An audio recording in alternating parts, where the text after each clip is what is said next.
Let's look at these GCSE physics questions on kinetic energy plus braking distance. A car of mass 1,200 kg is traveling at 20 meters per second. This looks like a simple GCSE physics question, but this is where many students quietly lose marks. Now, let's solve it the way an examiner expects. The first question asks us to calculate the kinetic energy of the car. Now, this is what we do.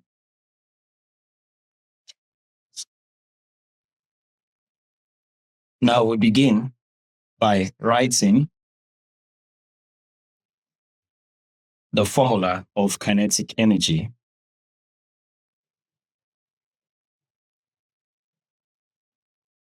Kinetic energy is given as half mv squared.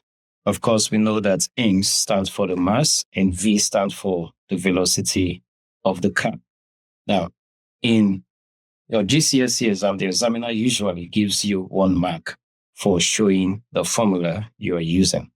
The next thing we do is to impute our given values into our formula. So I'll write half times.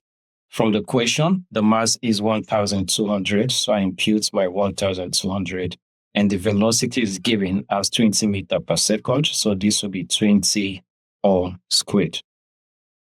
So you go ahead, you can use your calculator to do that, to get your final answer, or you show how it's not necessary. There is usually 1 mark given here for accurate input of your data.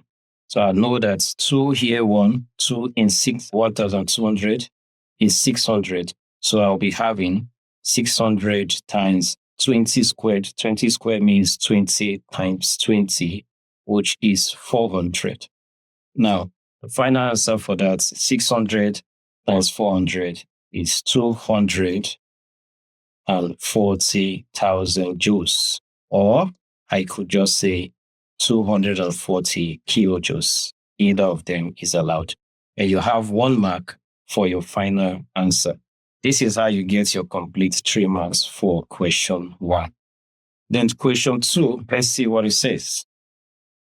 If the brakes do 240,000 of work to stop the car, explain whether this is sufficient to stop the car. Now, how do we approach this? The question says the brake do 240,000 of work. Here is the key examiner idea. For an object to stop, the work done by the brakes must always equal the initial kinetic energy.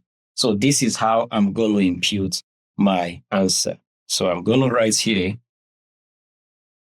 for an object, in our case, is a car, to stop, okay, our work done by the brakes must equal to the initial kinetic energy of the car or of the objects. We are generalizing that. Okay. So we have to answer the question if whether it is sufficient to stop the car. So we can see that since the work done is 240,000 joules, and then we calculated our kinetic energy to also be 240,000 joules, this means that the work done is actually equals to the initial kinetic energy. So I'll write my conclusion that since the work done is 240,000 joules and the kinetic energy was 240,000 joules. Hence, the car will come to rest. And that answers the question.